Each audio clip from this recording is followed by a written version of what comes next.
The farm your late mother gave you has been sold. We're leaving for Las Vegas tomorrow. My wife Sarah's voice echoed through the phone as I sat in the middle of an important meeting in my Dallas office. My pen stopped mid-signature on a contract. Her words ricocheted around my mind like a shot in a canyon. What? I managed to whisper, excusing myself from my clients and leaving the conference room. Mark, I've already transferred the money to our joint account. I got $150,000. Brad and I are going to Vegas tonight. It's his chance to make it big in professional poker. Brad. Her friend who had come into our lives 3 months ago. My name is Mark Thompson. At 45, I always thought I knew my wife of 20 years. Until that cold phone call on Tuesday that changed everything. Sarah hung up without giving me a chance to respond. No explanation. No remorse.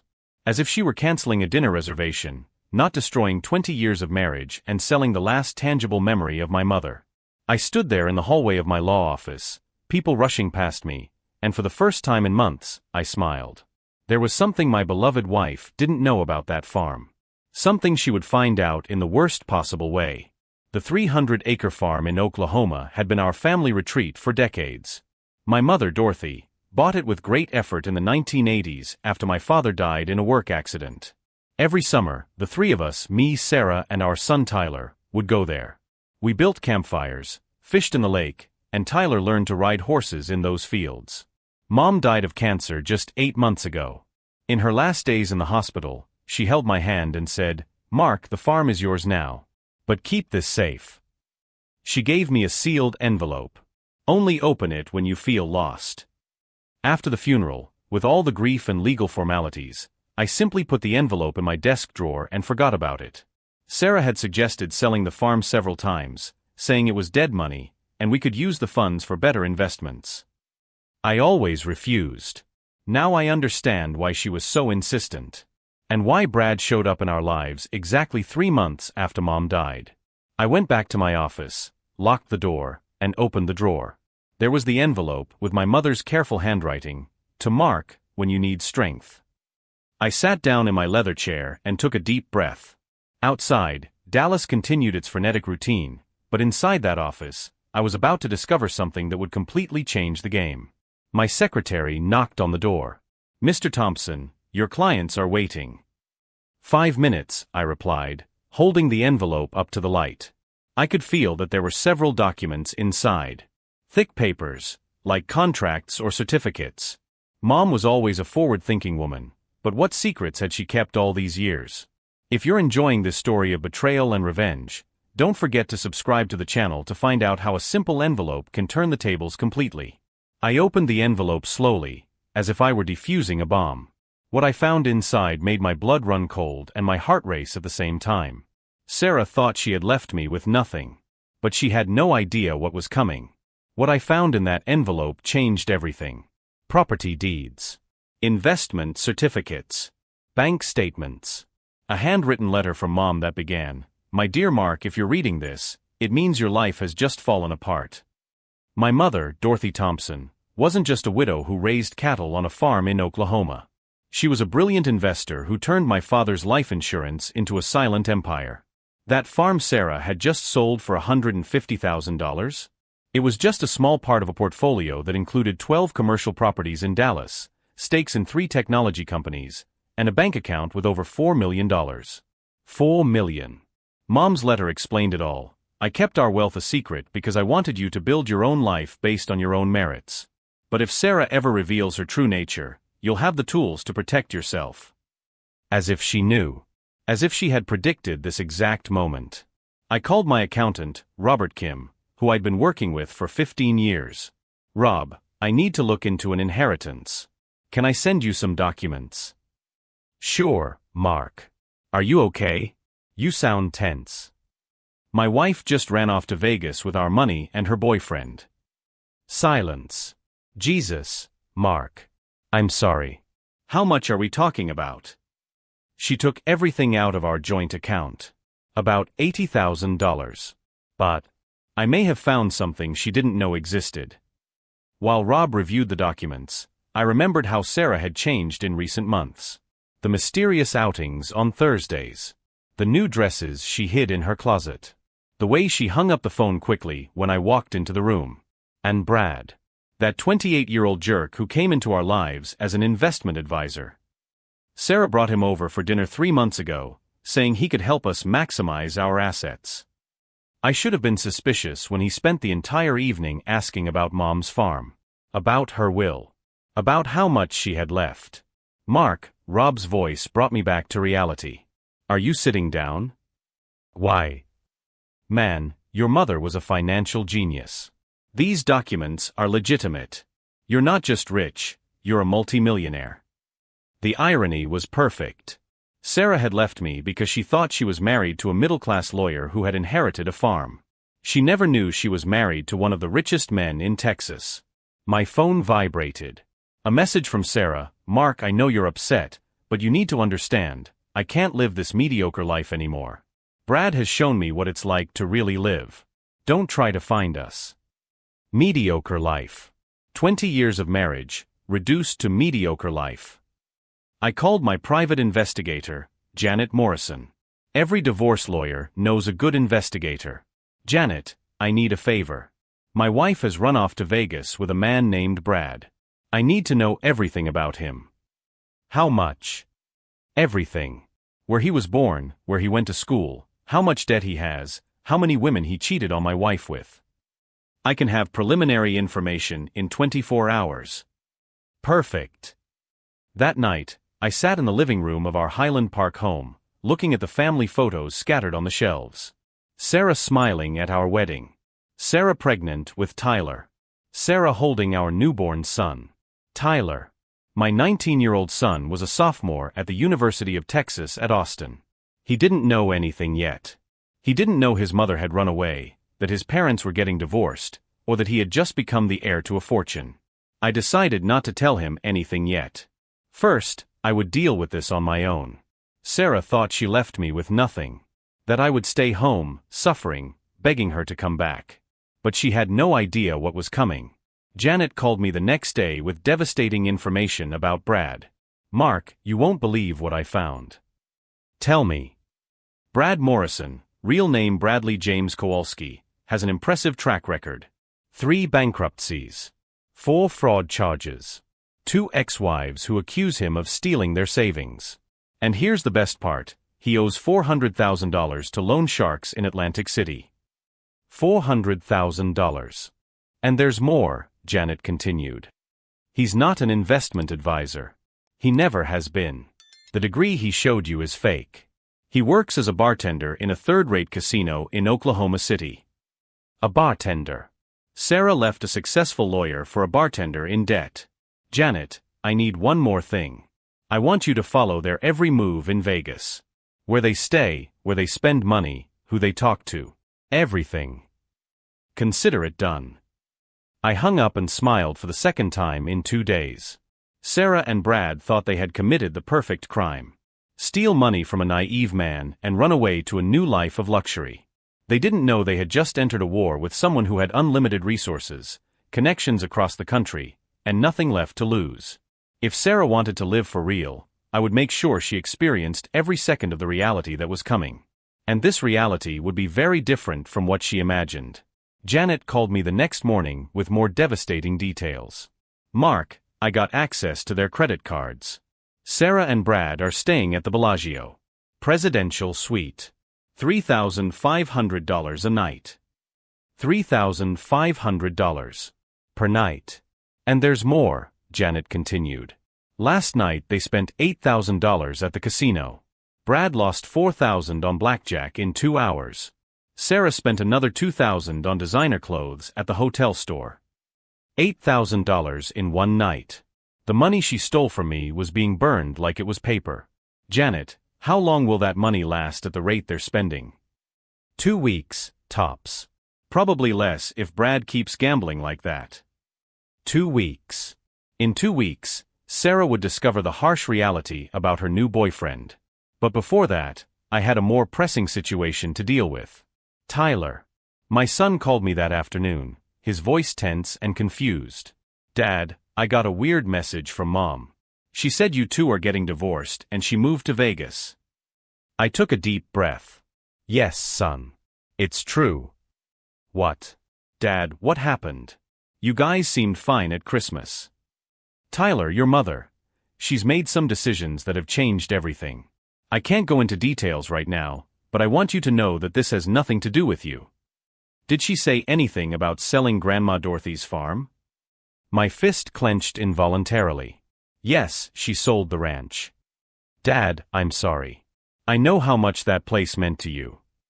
If he only knew the whole truth. If he knew that his mother had not only sold the ranch, but that he would soon discover she was married to one of the richest men in Texas. Tyler, I need you to stay focused on your studies. Don't worry about money for college. It's all taken care of. But Dad, if you two are getting divorced. Trust me, son. You'll never have to worry about money.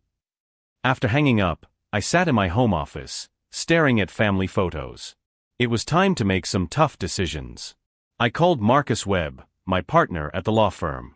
Marcus, I need to take a few weeks off. Personal matters. Everything okay, Mark? You sound tense.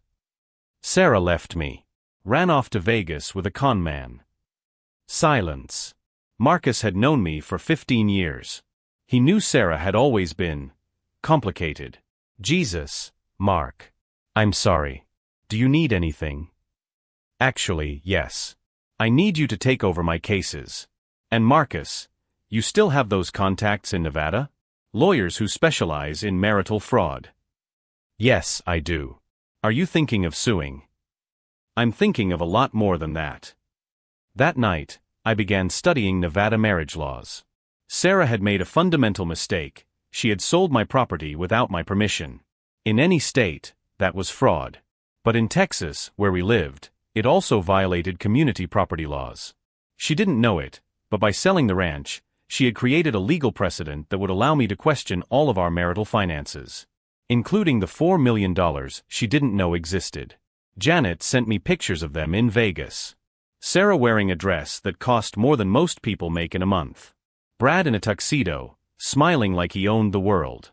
There was something obscene about those images. My wife of 20 years, burning the money she stole from me, with a man she had known for only 3 months. But it was the last photo that broke something inside me. Sarah was at the casino bar, drinking champagne and laughing. At the table next to her was an elderly couple clearly trying to stretch their retirement in Vegas. They were sharing a drink, counting coins to see if they could afford a cheap meal. Sarah saw the couple and whispered something in Brad's ear. They laughed. They laughed at people who didn't have enough money for a decent meal. It was at that moment that something changed inside me. It wasn't about the money she stole anymore. It wasn't about the betrayal or the 20 years of marriage thrown away. It was about who Sarah really was. And the kind of person I had allowed her to become. I called Rob, my accountant. Rob, I need you to draw up the paperwork to set up a trust fund. I want to put all of my mother's estate assets in my son Tyler's name. Mark, this is a big decision. Are you sure? Absolutely. Sarah will never get her hands on a penny of my mother's inheritance. What about the divorce? If she finds out about the assets? She won't. Not until it's too late. I hung up and started making a list. A list of everything Sarah had done in the last 6 months. All the little lies. All the mysterious outings. All the times she suggested selling the farm. By 2 a.m, I had a complete timeline. Sarah wasn't just having an affair with Brad. She had been planning to leave me for months. Maybe since my mother died. The farm wasn't just an impulse sale. It was part of an elaborate plan to drain our assets before running away. But Sarah had made one fundamental mistake. She assumed she knew all our assets. She assumed I was the middle-class lawyer she thought I was. The next morning, I got an unexpected phone call. Mr. Thompson? This is Detective Rodriguez with the Las Vegas Police Department. I have some questions about your wife, Sarah Thompson. My heart raced. What happened? She's fine, sir. But there was an incident at the casino last night. She was seen arguing with a group of men who appeared to be collecting debts from Mr. Bradley Kowalski. The loan sharks. They had found Brad. Mr. Thompson, do you know anything about Mr. Kowalski's finances? Specifically, debts to private lenders. I smiled for the first time in days. Detective, I might know a thing or two about that. Would you be willing to give a statement? We're investigating loan sharking, and any information would be helpful. I'd be happy to, Detective. I'd be delighted. When I hung up, the irony of the situation hit me like a bolt of lightning. Sarah thought she had escaped to a new life of luxury. In reality, she had run straight into a trap. Brad wasn't just a bartender in debt, he was a man on the run from dangerous loan sharks. And now Sarah was caught in the middle. But I didn't feel sorry for her. I felt something very different. I felt the power of someone who finally understood that she wasn't the victim in this story. I called Janet one last time that day. Janet, I need you to step up surveillance. I want to know their every move. Every phone call. Every transaction. Everything. Considering the situation with the loan sharks, that could be dangerous. Perfect. Let it get dangerous. Sarah wanted an exciting life? Well, she's about to get more excitement than she ever imagined. Sarah had broken every rule of our marriage. She had lied, stolen, and humiliated me. But she didn't know she had just declared war on the wrong man. And that war was just beginning. Detective Rodriguez called me the next morning with updates that were music to my ears. Mr. Thompson, we've gotten more information on Mr. Kowalski. The group that's collecting his debts isn't just local loan sharks. We're talking about an interstate operation coordinated out of Atlantic City. Does that mean it's a federal case? Exactly. The FBI is interested. And your wife, unfortunately, is at the center of it all right now. Unfortunately. As if I felt any pity for Sarah at this point. Detective, I'll be in Vegas tomorrow to give my statement in person. That won't be necessary, sir. We can do this via video conference. I insist. There are some things I need to resolve in person. After hanging up, I called Rob to make the final financial arrangements. Rob, I need you to transfer $200,000 to a separate operating account. I'll need immediate and discretionary access. Mark, that's a lot of money for personal expenses. Are you sure you want to do that in the middle of a messy divorce? Rob, you've known Sarah for 15 years. Do you think she deserves half of my mother's inheritance? Silence. Rob had always known what Sarah was really like. No, Mark. Honestly, I don't. Then trust me. Every penny I spend now will save millions later. My next call was to Amanda Sullivan, the best divorce lawyer in Dallas. I knew her from law school, and she had a reputation for being ruthless. Mark Thompson. I hear your wife ran off to Vegas with a con man. What a mess. Amanda, I need you. And I need absolute discretion. Of course. What's the strategy? I want you to draft divorce papers alleging marital abandonment and embezzlement. But don't file them yet. I'm working on something that will significantly strengthen our position. What are you planning, Mark? I'm going to give Sarah exactly what she wants. Total freedom to make the worst possible decisions. While Amanda prepared the documents, Janet sent me detailed reports on Sarah and Brad's activities in Vegas. Mark, they're in free fall. Last night, Brad lost $22,000 in a single hand of poker. Sarah spent another $5,000 at the spa and shopping.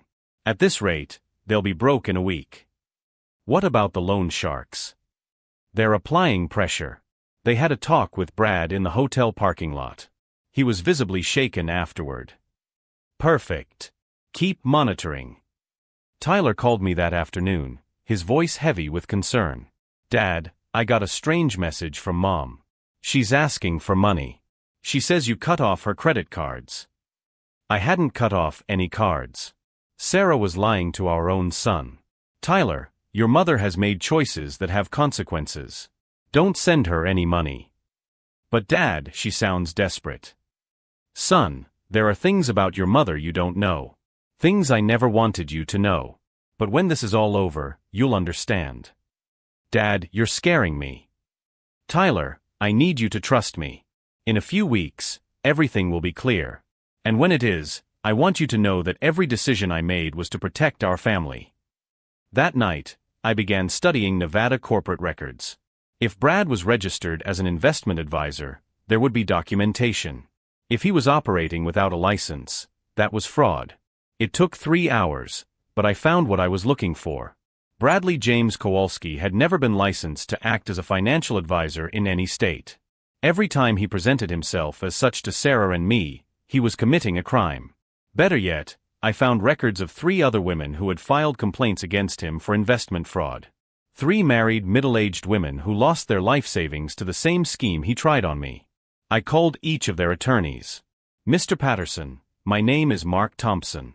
I understand your client, Melissa Richards, has had problems with a man named Bradley Kowalski."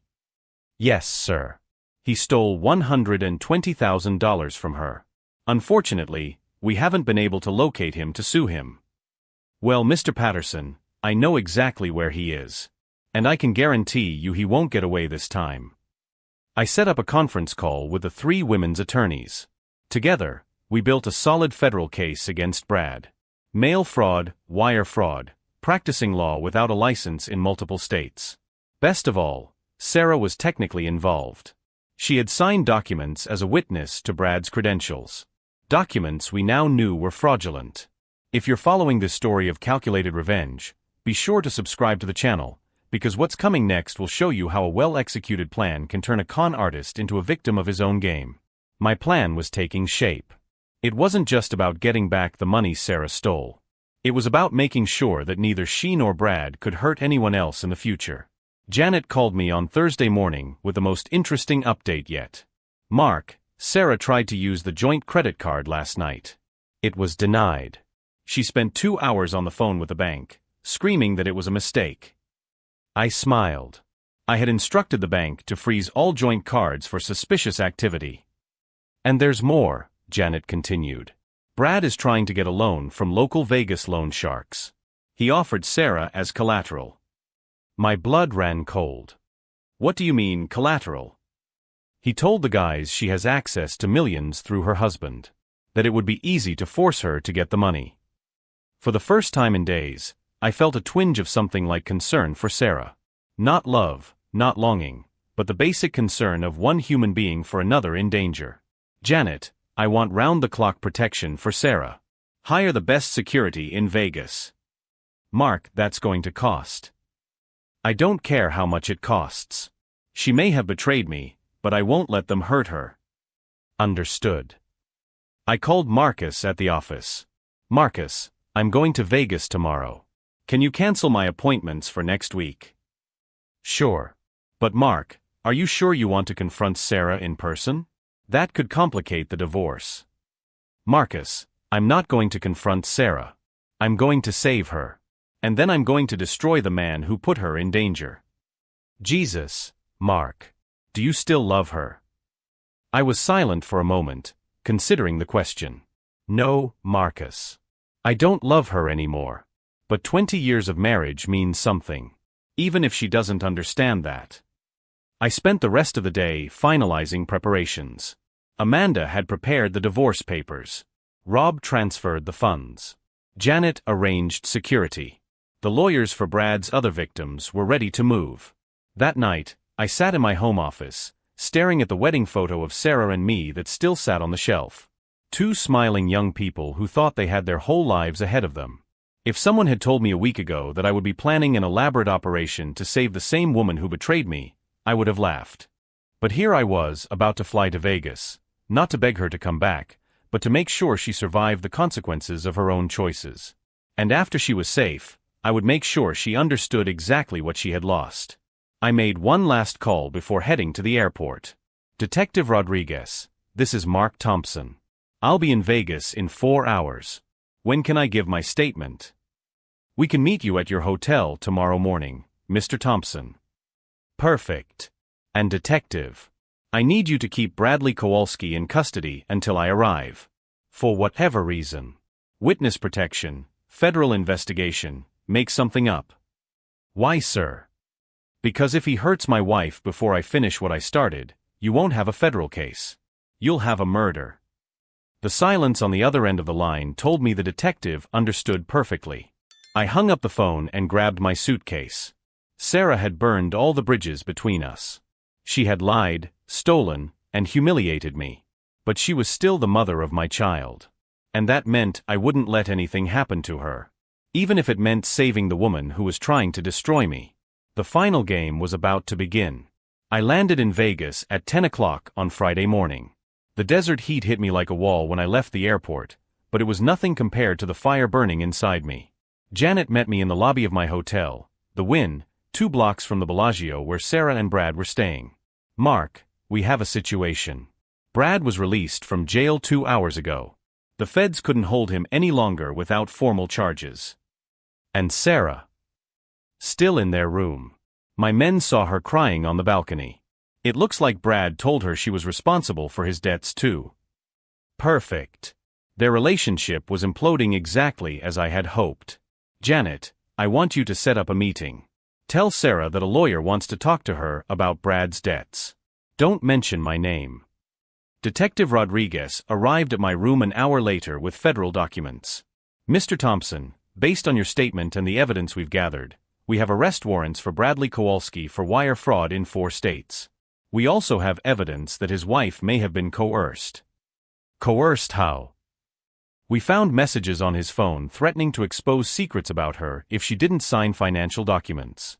Apparently, he found out about some of her secret spending and used it to blackmail her." Secrets. Sarah had secrets I didn't know about.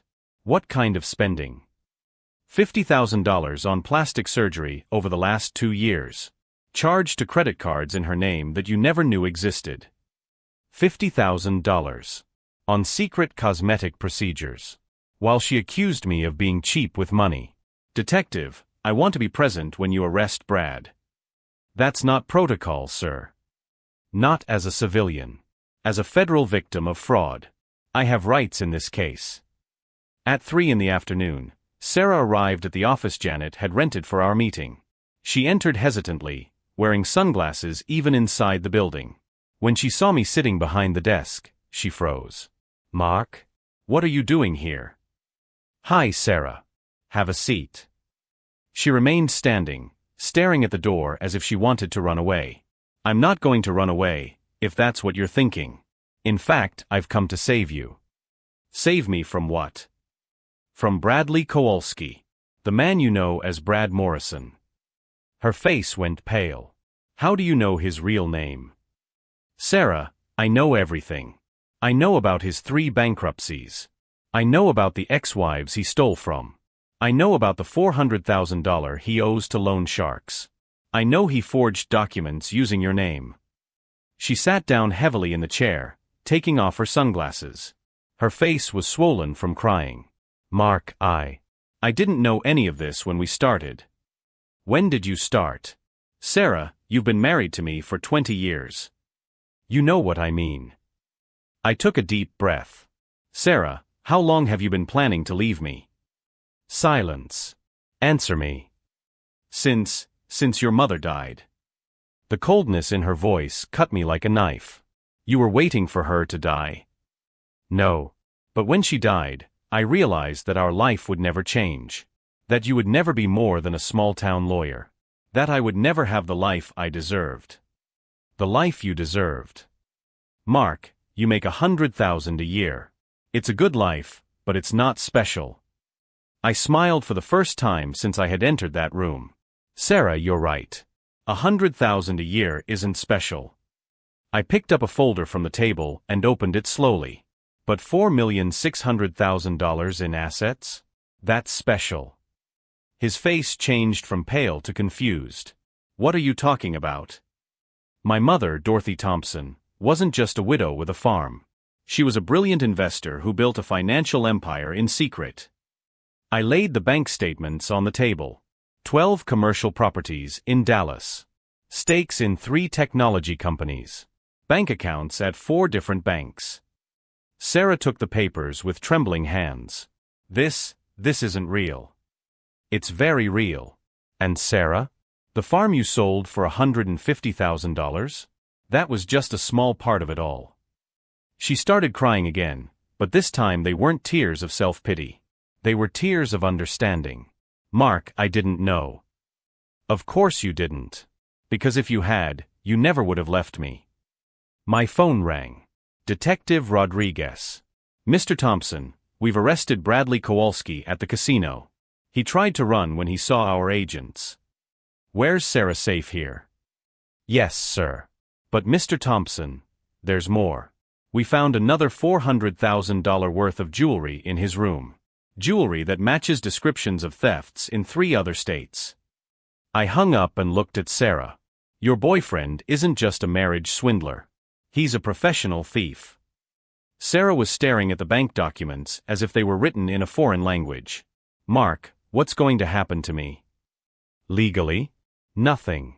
You're as much a victim as I am. Emotionally? That's up to you.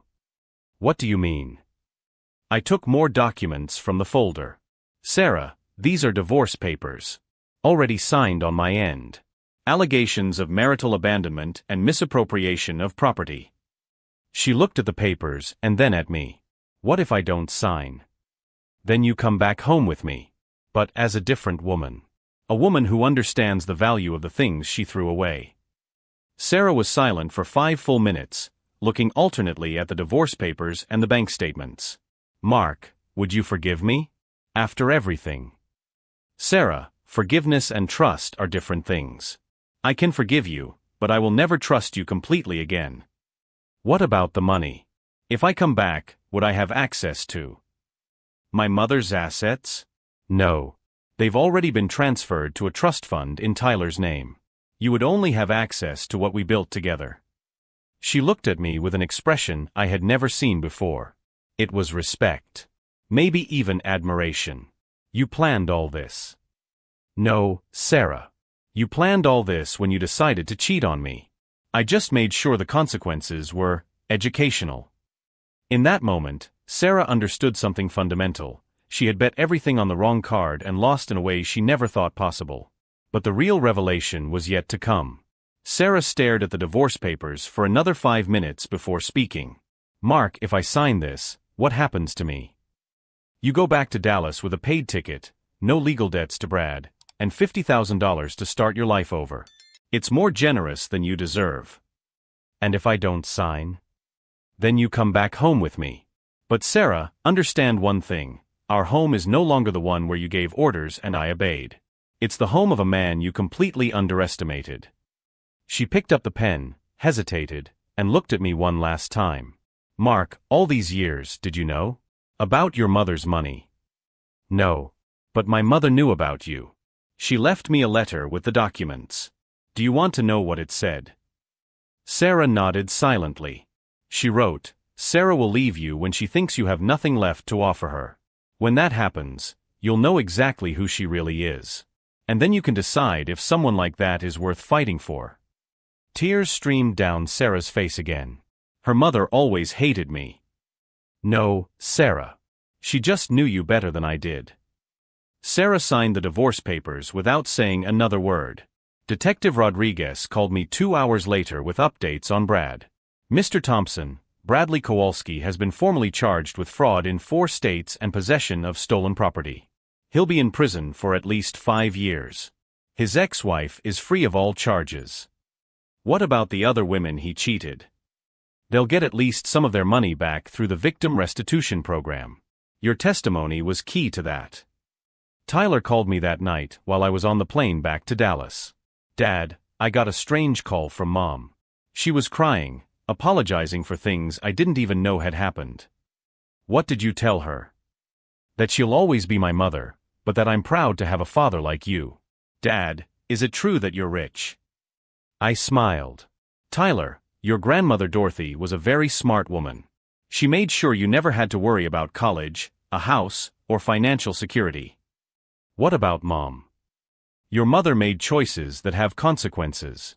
But she's still your mother, and you can have a relationship with her if you want. Thanks for not forcing me to choose sides. Complex families require wisdom, not ultimatums. 3 months later, Sarah moved into a small apartment in Austin, near Tyler. She got a job as a fashion consultant at a local store, and for the first time in years, she was supporting herself. Tyler told me she seemed different. More humble. More grateful for the simple things. Dad, I think the experience in Vegas changed her. She asks about you sometimes. What does she say? That you're doing well. That you're helping other people through a foundation you started. The Dorothy Thompson Foundation became my new passion. Using part of my mother's inheritance, we created a program to help women who were victims of marriage fraud. We offered free legal advice, temporary financial support, and most importantly, education on how to spot scammers like Brad.